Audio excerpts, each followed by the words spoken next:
It's time for the Chips and Salsa Show. The only show about Latinos for Latinos. And did we mention Latinos? It's the Latísima. Latinos come in all flavors, shapes, and sizes. You don't have to be Latino to enjoy chips and salsa. Everybody loves chips and salsa. Hey, guess what time it is? It's time for the Chips and Salsa Show, New Mexico. My name is Alice Lara here live from Las Cruces, New Mexico with... The sexy New Mexican. Uh-oh. Just because it sounds funny. Zeke, the Zekanera. Okay, that's cool, man. Zeke Rodriquez. Okay, you can be the sexy New Mexican. I'll be whatever you want me to be. Just not a Democrat. We're here. We do a show every week, and what we do is we record it, and then we upload it to our Rumble channel and YouTube channel when they allow us, because, YouTube sucks. But we shouldn't say that, huh? Oh, well. No, it sucks.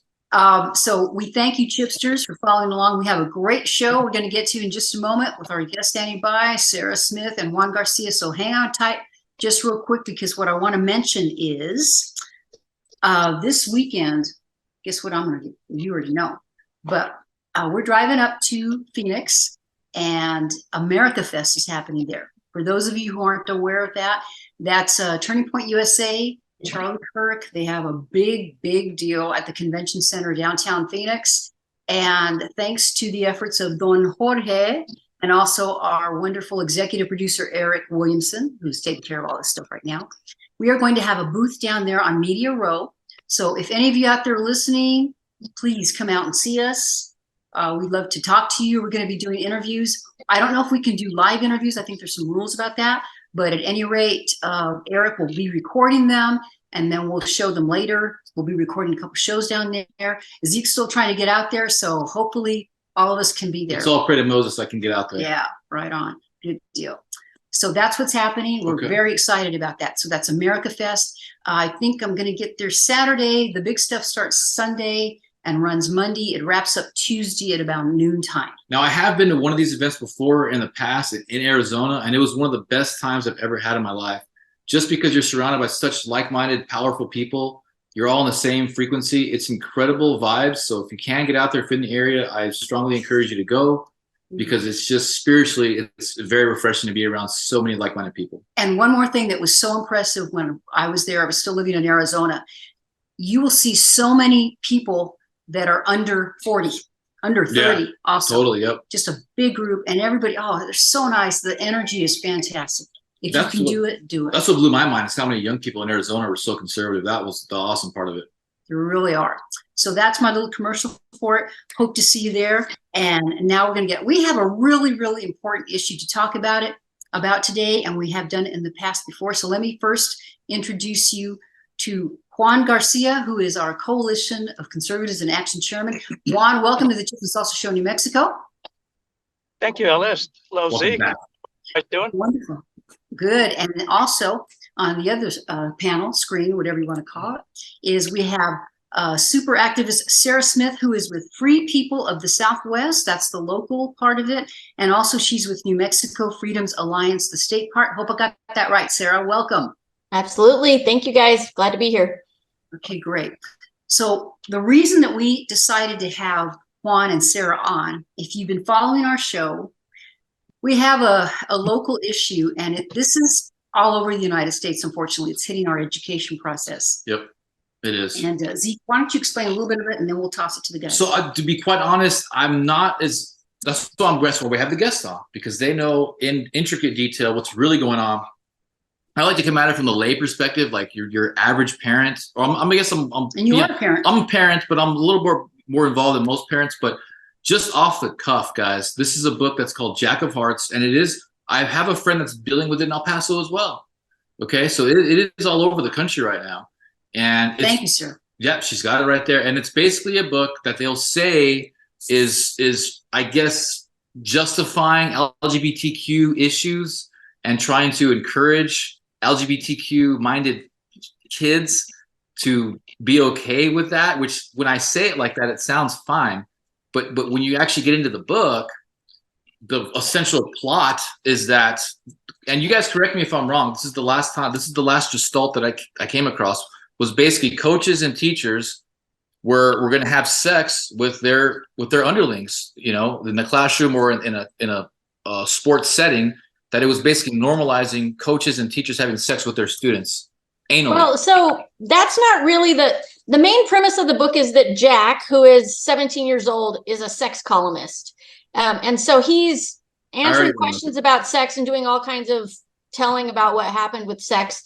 But there are mentions just sort of offhandedly about students having sex or oral sex with coaches and teachers. Those particular quotes aren't gone into in detail, but there's a lot of other detail about Jack having sex with adults and other things throughout the book. It's from start to finish all throughout the book. And Sarah, so you have read the entire book. So I should tell our audience what the reason, what happened was, we found out, I'll say Sarah and Juan found out that this particular book was in our local high school, Mayfield High School.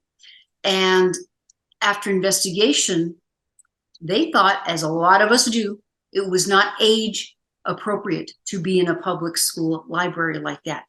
So they've been fighting the school board, and I'll just give a little synopsis. The school board said, yeah, it's okay, you can leave it in here.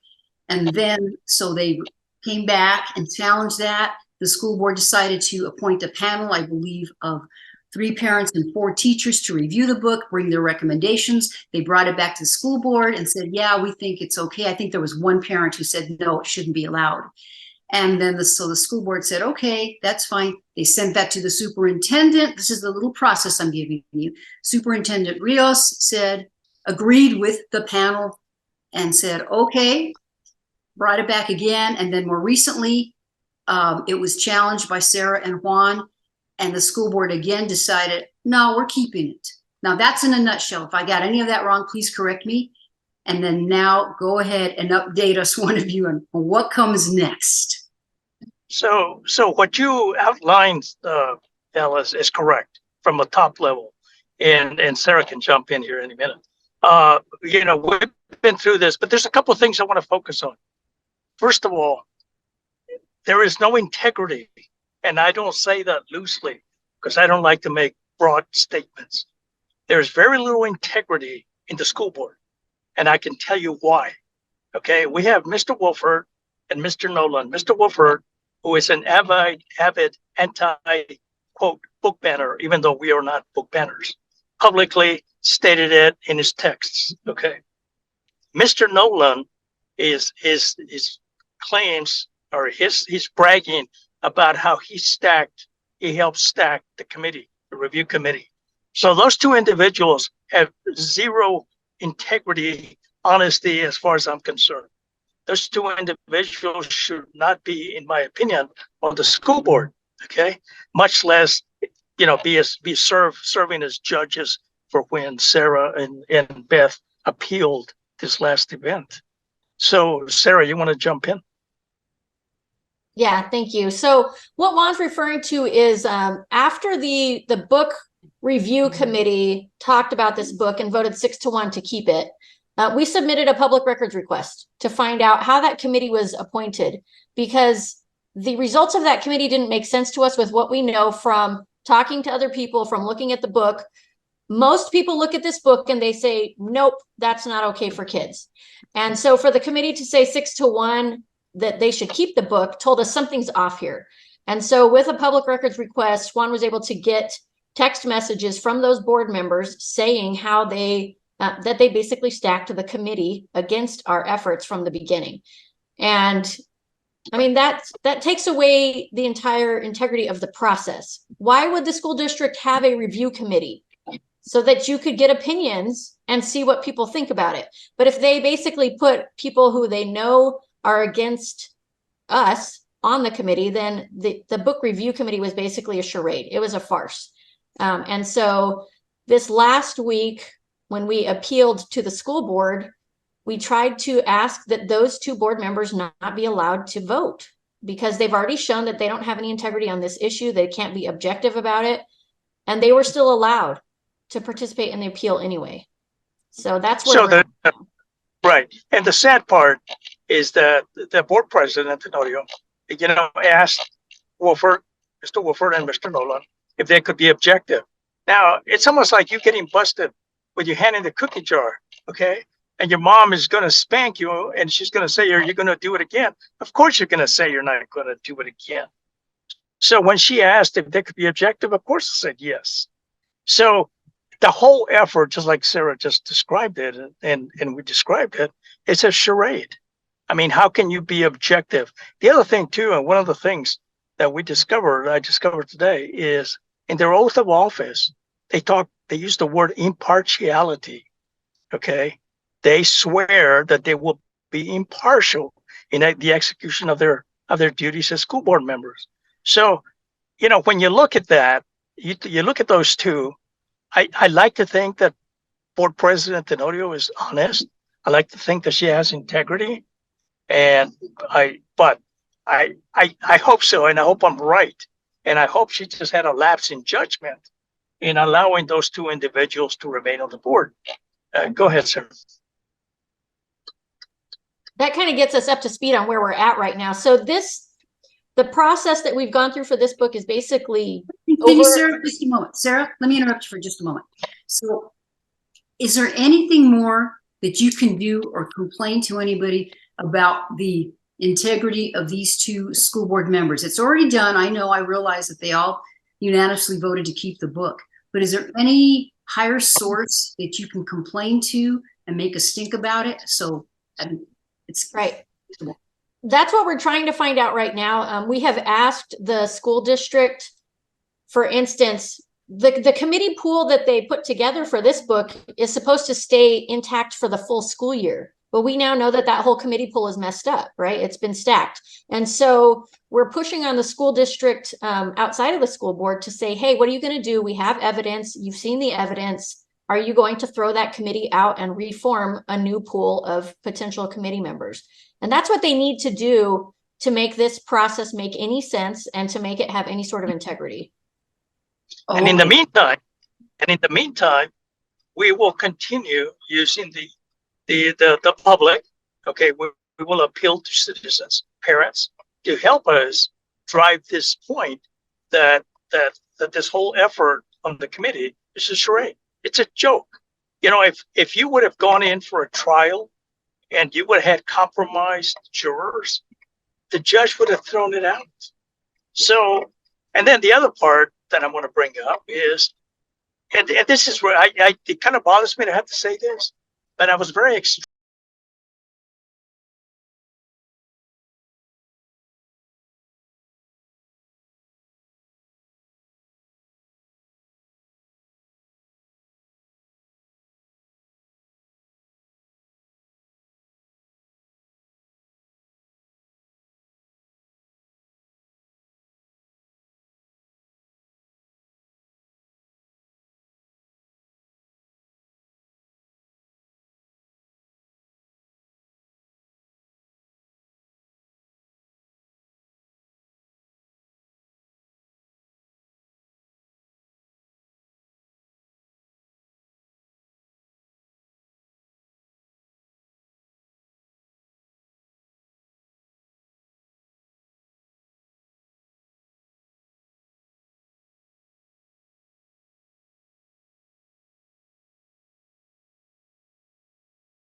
And then she made a comment, I don't know if you guys recall, where she said, and I'm trying to paraphrase, maybe I shouldn't have said that. Well, it's interesting to know what it is that maybe she should have said that. But like I said, Wolford jumped right on her. I mean, he was happy. He didn't say much because she said it all for them. I'm not going to get into conspiracies or any of that stuff, but it almost seems like she wrote her comments, they shared it, and she was the spokesperson, the spokeswoman for the group. I don't want to believe that, okay? But it sure seemed to. You're right. That's exactly how it came off. I think Zeke's just jumping to get in here. Well, I mean, look, for people who don't understand, because there's going to be some people listening to this, we had Ernest Carlson run against Cooper, right? And I gave him my support on principle because I had experience with Cooper in the past, and she's been just awful, worse than Democrats on a lot of issues, similar to this Jack of Hearts situation. And I never trusted her. So despite the fact that Ernest didn't even run, which I have a problem with as well, we're gonna have to do. I'm publicly shaming you, man, because you should have been in there running against some. There's kids' lives at stake here. You wasted a seat. You wasted an opportunity for someone to get in there. So there's issues there with, and then also there's Julia Ruiz, who should have won as well, but then we had Mr. Howell run against her. Who the hell knows who that guy is? I'm going to be hanging out with him soon. At the very least, I want to understand who he is and where he came from so we can prevent situations like that from happening again. Ultimately, what I'm hearing here is that we basically got to focus on getting in school board members and start now. Look at the next board seat, because I think there's a couple board seats coming up this year or the next, right, Juan? Are you familiar? Well, yeah. Well, I think it's 2 more years before the next one, and that's Wolford 25. Okay. That's fine. So, and you're right. We have to start looking at that. And from CCIA's perspective, we're going to lay out a process where we can stay more focused on elections going forward. But in the meantime, we need to engage with the public. We need to focus on the public's perception and understanding that we have I hate to use the word corrupt, because to me it's got a really negative connotation. Yeah, I agree. But when you look at those text messages that Mr. Nolan was sharing with one of the progressive New Mexico individuals, and Mr. Wolford, these guys are not honest. These guys they're not objective, and they can't do that because they're supposed to represent everybody, not just their group of people. So Sarah, what are your solutions here? So you got something to say too here. Yeah, I mean, at this point, the school board has showed that they're not going to protect your kids. Right. And that's the bottom line for the parents. The school board is not going to protect your kids from this kind of material. And, any parent who wants to at Mayfield could actually go and they can file a paper to say, don't let my kids have access to this book. But that's not really the point. This book shouldn't be there. Parents aren't looking for this book. Parents aren't even expecting this to be there. And there are others. That's what we're discovering. This is just one book, but there are other books that should not be there as well. And so we're going to keep pushing on that and pushing the school board, because there has to be a line in the sand where they would agree this isn't okay. I don't know where their line is, but I think everybody has a line. There's got to be some line where they think it's not going to be okay for kids. Even Wofford during the appeal hearing said, if this was a book in an elementary school, we'd be having a different conversation. Okay, then let's talk about books that are in other schools too, because this is a systemic issue. It's not just about one book. It's not about gay characters, even though this particular book was. It's about sexualization of children at a young age, regardless. And we know that's not all right.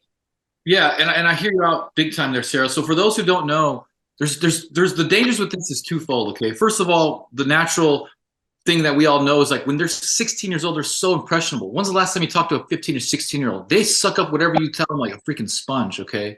So we're talking about 14-year-olds. But even younger the younger the worse. The younger the worse, the more impressionable they are, right? Even a 16-year-old is still hyper impressionable. So imagine a 14-year-old. That's the first thing, all right? And I can go on and on about the dangers, but the main thing, this is one thing I think a lot of people don't know and understand with pornography in general. And this is basically a pornographic book. The Nazis would, before they would infiltrate a city, they would bombard it with mass amounts of hardcore pornography, and they would do it a month or so out, and it would desensitize that local community and their soldiers because it just zaps your energy. It's toxic for the mind. So having kids introduced to this type of pornographic material so young is essentially a psychological warfare attack on our children. And that's just what it is. You can fact check everything I'm saying. This is war tactics, all right? They're implementing war tactics on our children's mind, and that's the reality situation. I don't think people understand that. The other thing too, and this is all public record, okay? It's in the media. It's been, publicized. I'm not saying anything here that is wrong, that is bad, that is hateful, or anything else. Mr. Wolford he openly is an open homosexual. Nothing wrong with that. Okay. In the 1980s, and some of you guys might have been too young for that, HIV and AIDS it spiked like crazy. I mean, people were dying left and right of that. And a lot of that was caused by indiscriminate sex, which is what is glorified and what is pushed in this book. This individual, Jack, has lovers coming, I mean, they're like crazy. And I started thinking about that because I was stationed in Camp Pendleton, California at the time, and in the early 80s, and AIDS was it was an epidemic. And to me, how can an individual that is a self-identified, homosexual, how can he say that this kind of lifestyle is good for kids and that the kids should follow that kind of lifestyle? It just doesn't make sense to me. Go ahead, sir. Well, yeah, I mean, I think it's, the book has this 17-year-old soliciting sex from adults through Grindr, having bondage sex with adults. And over and over again, this kid is having sex with different people in the book, having oral sex, anal sex, all the details are in there. And there's not any, they were trying to kind of say, well, this is a book that has a lot of moral lessons in it too. And it's like, an R-rated movie might have some moral lessons, but that doesn't make it appropriate for kids because it still has the graphic sex, the graphic violence, whatever is in there. And it's the same deal with this book. It's like, sure, you can try to find something in here that might be slightly positive, but that's overshadowed by the fact that it has over 180 F words in it. And it has dozens and dozens of sex scenes in it with detail. That's just not appropriate for 14-year-olds. It's like, it's just not. So it makes no sense that they would look at this and say, it's okay just because it's a gay kid. And we got to make sure gay kids feel positive about themselves. Sarah and Juan. Yes, go ahead. I just want to say, and I've mentioned this on previous shows. So when Julia was running, we walked our neighborhood. And all the parents we spoke to, Patrick, who's also in the coalition, Patrick and I, all the parents that we spoke to, and most of them did not know what was going on in the school with this book. There wasn't one parent we talked to who was outraged about this. And my whole thing through it, I even called the school and I left a message. They wouldn't put me through anybody. Have you all told your parents that you're having a hearing about this book? I really don't believe, unless you guys can correct me, that the parents of Mayfield High School, that all of them were aware of this was even going on. And just by that very fact, it appears to be kind of a cover up. And well, I guess, if we don't tell enough people and they will get on I think the librarian, correct me if I'm wrong, the school librarian got up there and just gave the impression that, oh, the parents are really fine with it. It's not that big a deal. So a couple of things, and a couple of things. Number one, the original, when we went to the book review, they blocked it. In other words, you had to request to have access to the video because of the graphic descriptions that we posted. Okay. So, so the public was not allowed to see it, which I think that was the right decision, but yet kids have access to this. And number two is a lot of parents just don't know. And we try to talk about this, we hope in, Facebook, what have you, to invite people to get involved. But right now, basically Sarah and myself, and of course, a lot of the CCIA members are carrying the heavy load. Go ahead, Sarah. I didn't mean to interrupt you. Yeah, I was just going to say, totally, Alice. They didn't publicize it in such a way that the parents of that school would know that this is going on. And like Juan said, they hid the video from it. The most recent hearing last week, they basically did the bare minimum on what was required for notifying the public about it, which means during the school board meeting, they announced it and they put a piece of paper up at the administration building saying there's going to be a meeting. But yeah, widely no, the parents have no clue. They don't know that this is even happening. And when the parents do get a look at this, like you said, they are aghast. They can't believe it. And they don't, the narrative that's being spun about this whole thing, even all over the country, is that this is about book banners and trying to push morals and their ideology. It's like, that's not what this is about at all. We're not trying to ban anything. We're not trying to say someone shouldn't be able to go buy this at Amazon or wherever they want to. What we're saying is any material that you're going to have in a school needs to be assessed for age appropriateness. Like there shouldn't be anything controversial about that whatsoever. That's true. And right now, the thing about it is I would not want to be in the position of the superintendent, okay? Because he is brand new, 3 months ago, 4 months ago, whatever it's been, and he has this terrible issue. And the thing about it is any reasonable person will tell you that this book is not age appropriate, period. Okay. You look at the supporters of this book. Okay. They're the extreme far left, which is fine from their perspective. But listen to what Mr. Nolan said on Friday. And I'm paraphrasing, he said that his book was okay for his 15-year-old daughter. Okay. So you have to think and ask yourself, you have a father, okay, who's got a young daughter, 15 years old. I thought she was younger, but nonetheless, 15. And he's okay with this. So going back to what Sarah just said a little while ago, where do you draw the line? And the line is not going to be drawn in the school board, because even Mrs. Cooper has, there's no line there. Anything and everything goes. Go ahead. I wanted to ask you guys real quick too. The last that I heard, Carol Cooper, the school board member we're talking about, she had lost by if you need to go, Sarah, are you okay? You're still good for a few minutes. She barely lost her race, and they were going to have a recount to see if she was going to stay on or not. Do you know the I don't know if they've had it yet. I know that they were supposed to have one.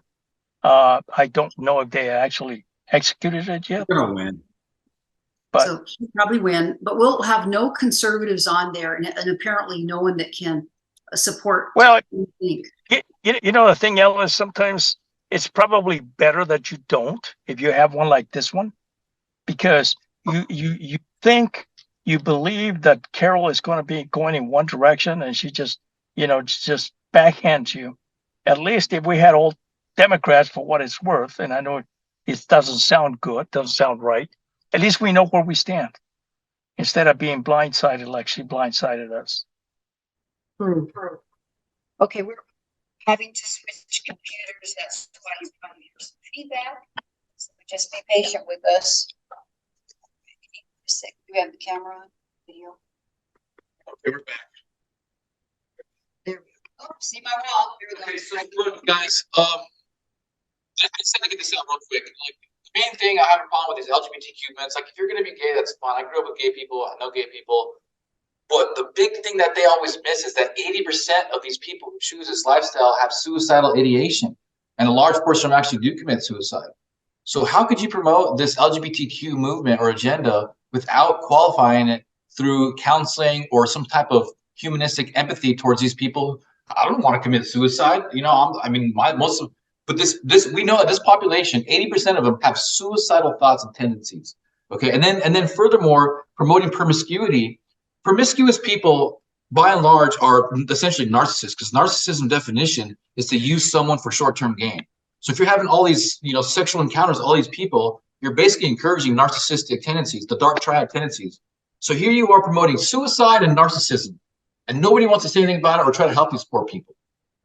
Yeah, instead what they try to say is we have to make sure that they have access to this book because they are depressed, because they have mental health problems. And that makes no sense at all, because it's not giving any sort of positive example for how to live well being gay. That's not what it's doing. Now, the other thing too that Patrick Nolan mentioned in his testimony on Friday was he said, we need to trust the experts more. There's this, disturbing trend of not trusting the experts, and the experts said this book is good. And I think this is important to think about. The reason this book is in the library is because it was on the list of top teen books from the American Library Association and the School Library Journal. What does that mean? That means those organizations are completely corrupted at this point. We can't trust those organizations. We can't trust them to do the work of deciding which materials are okay for kids. They've proven that they can't do that. They're not doing it the right way. They're not being objective about it.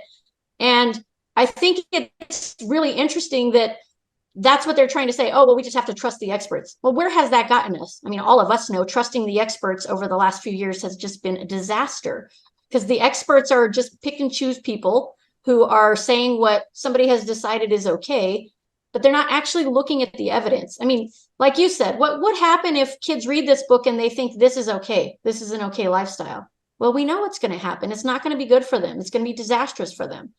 And it's You have just 80% chance of being suicidal living like that. right. Sarah, Well, you need to go. I don't want to keep you longer than you can. Are you okay? Oh, I'm fine. Yeah, I don't have a meeting for a little while. I just want to make sure. So, guys, if you see her pop off, that's because we're taking care of She'll it. give us a thing. That's right. Okay, good deal. Juan, you ready to say something? Yes, sir. Yeah, I know what I was going to say is that during the book review, one of the ladies that spoke, she said that this is the kind of book that keeps kids alive. This kind of book keeps kids from having suicidal thoughts. And I'm telling you, I consider myself a rather, open-minded individual in a lot of ways. And I try to rationalize some of those comments, but they make absolutely no sense. Okay. They don't. And for kids to, and this is coming from the books, not my words, for them to promote teen sluts, which is really what they're doing. And I met with a school official, not an official, a school employee recently who told me about some of the stories that go on in the bus. And you have 10-year-olds, fifth graders, about 10 years old, performing oral sex in the back of the bus, either giving or receiving, this type of sex. And again, we're talking about 10-year-olds, okay, fifth graders. And you ask yourself, I mean, there's disease. That can happen, will happen, eventually will happen. So you have young girls, young boys growing up in this kind of a lifestyle. And to me, it's just not right for kids. Adults, if they're 17 and over, do whatever you want to do, as long as it's legal. Okay. You do whatever. But for kids, you can't do this. Another situation that I had in the same discussion is with kids throwing chairs, telling teachers to go get flunked, and so forth and so on. So where is this going? And the school board, in my opinion, is certainly not helping this. That's really a disservice to our community, to all the students, to the parents, and also, I don't have kids. I have a big family in this town. I have a lot of nieces, nephews, great nephews. I'm a taxpayer. It doesn't matter because once we break down the standards, look what you guys have gone to. And I applaud both of you for staying in there and hanging in there. And what I want to tell our audience is please take this interview and make sure everyone sees it. They can, because I guarantee you, it's not only happening here in Little Las Cruces, 115,000 population. It's all over the country, and that's why we want to keep covering this story and update you. And it's getting very serious because people go up to their school boards, parents, and all of a sudden they get, oh, you can't talk. You're a terrorist. There's all kinds of things happening, and it's just we can't allow this to happen, guys.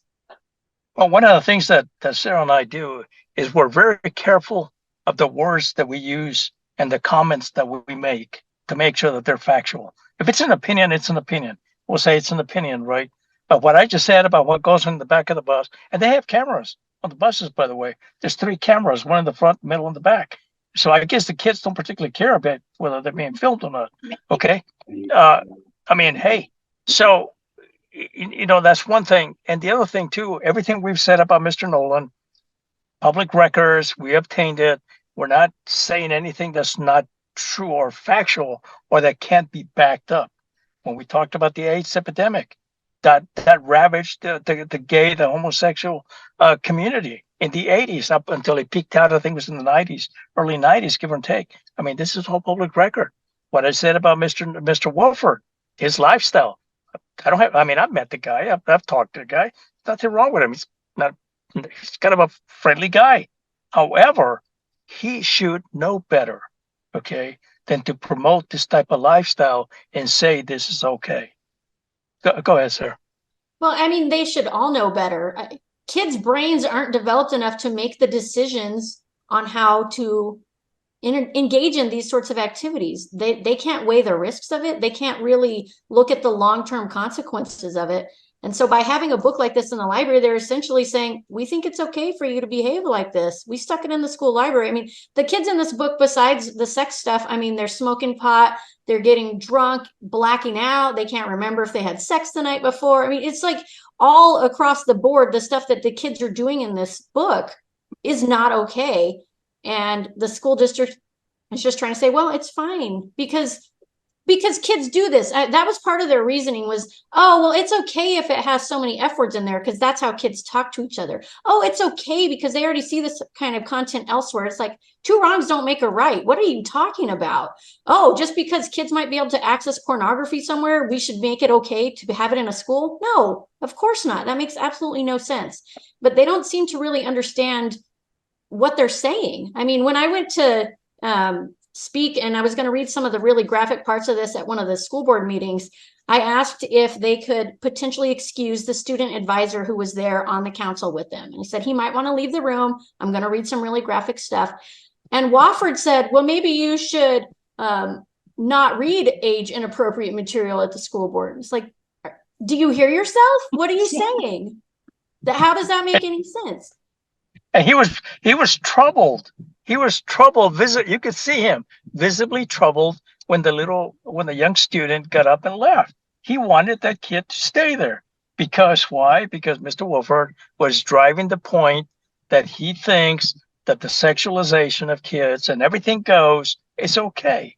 So that really backfired on him. Of course, he probably was oblivious to it, but This particularly frustrates me because years ago I found an administrator, and this has happened several times at Zia Middle School. There was a top level administrator, I think he was the assistant principal or the principal. He was a top level administrator.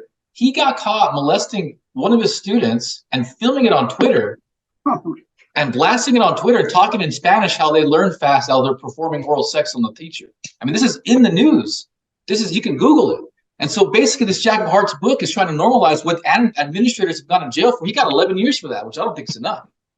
well, you saw probably, I don't know if you saw it recently, where the Attorney General of New Mexico is going after those predators in there. Now, hey, I like to think that 99.999% of teachers are honorable people, but there's been a few in this school district that have been identified as child molesters, right? Yep. So what is to say that some of these kids are not getting groomed or being groomed by some of these folks? The book is a grooming book.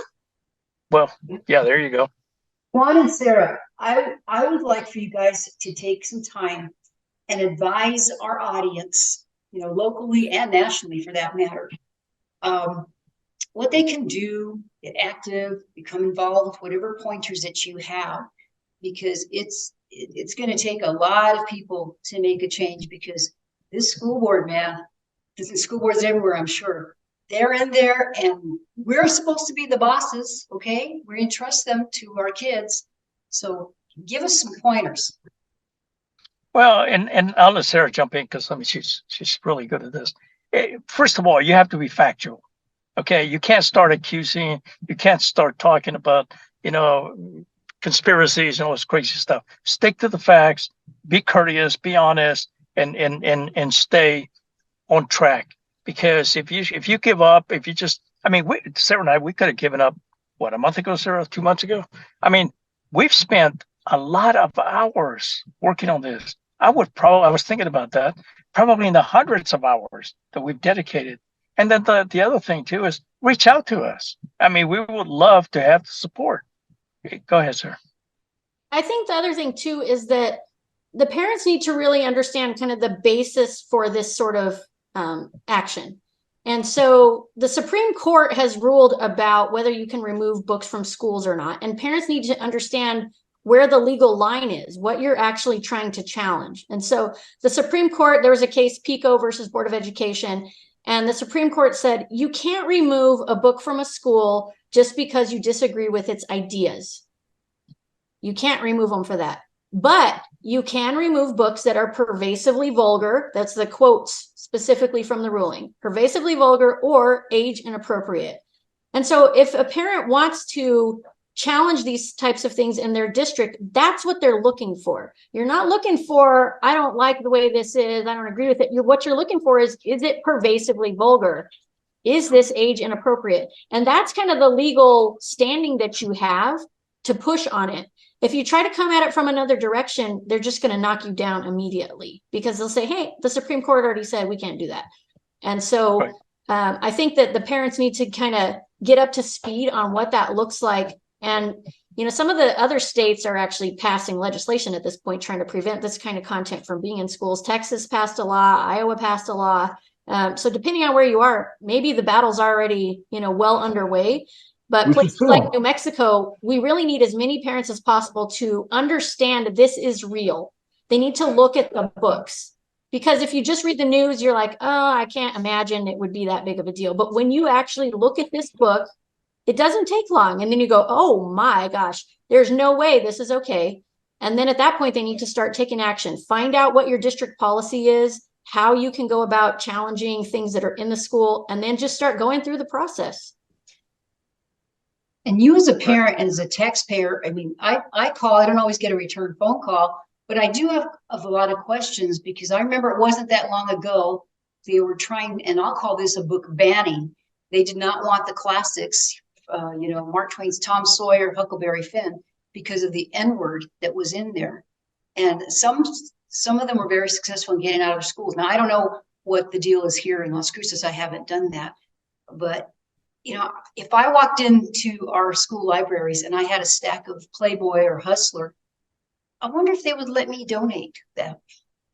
Probably not. So, and I'm glad you brought that up, Alice, because very clearly, we're not for book banning. We have never said you need to remove, you know, take the book out or what have you. As a matter of fact, if I recall correctly, Sarah, keep me straight. At the appeal, one of the suggestions we had is for the librarian to put them in a controlled environment. Okay, lock it in her desk, somewhere. We have never ever, and this is one of the lies, and I call it a lie, where Mr. Wolford and Mr. Nolan accuse us of being book banners. We have never ever said that. We don't believe in banning books. Okay, they have to be age appropriate.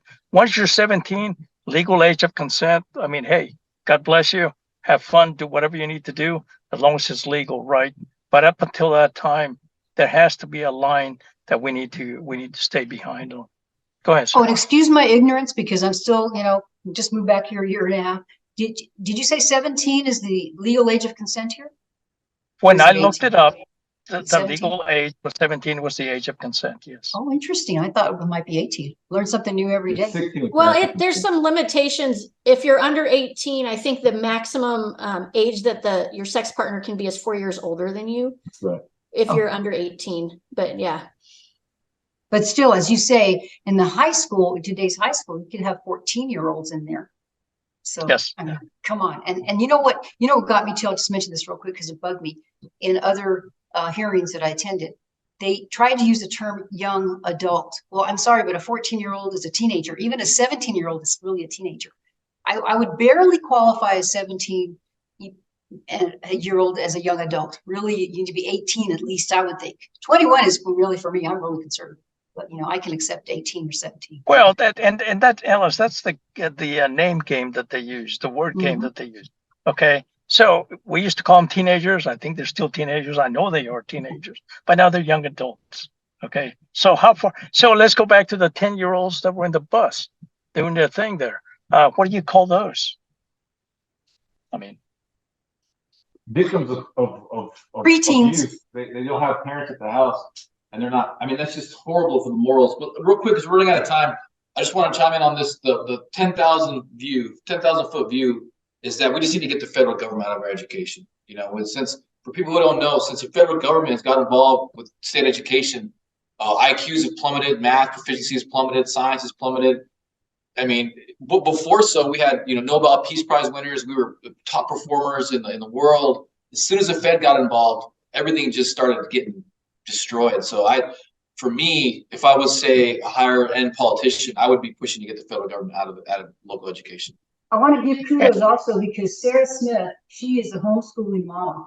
And man, Right. the homeschools, they're going to save our education. They really are. Kudos to you, woman.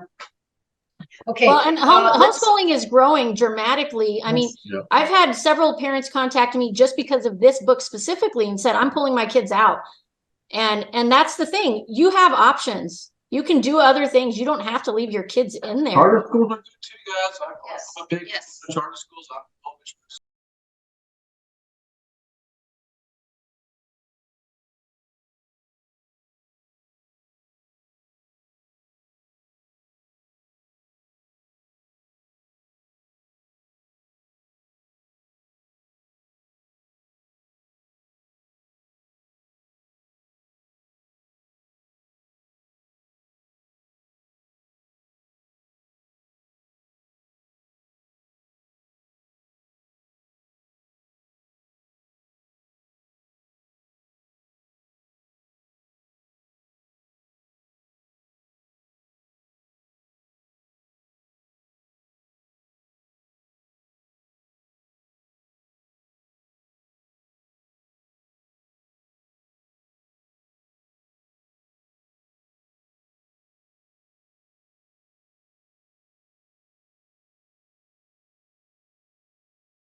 To meeting you. Sarah, any last words from you?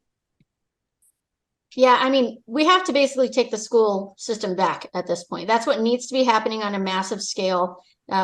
With New Mexico Freedoms Alliance, I actually organized a group of over 200 teachers all over the state who are very concerned about what is happening in the schools. Right now, we're working on putting together a letter to the PED secretary because he's saying, hey, we need accountability. New Mexico schools are doing horrible. And that's true. But they need to get out of teachers' way because they're doing a lot of things that make it impossible for teachers to help the kids succeed.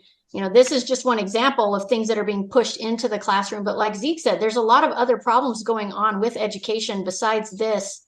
And the teachers' hands are tied to a large degree. They can't teach the way they may think they need to or want to support their individual students because they're being forced to do things in a very specific way that a lot of times doesn't make sense. I don't know if you guys have looked at Common Core standards, but you know, there's a lot of sort of strange things that are built into that federal model of education, and that's really not working well here.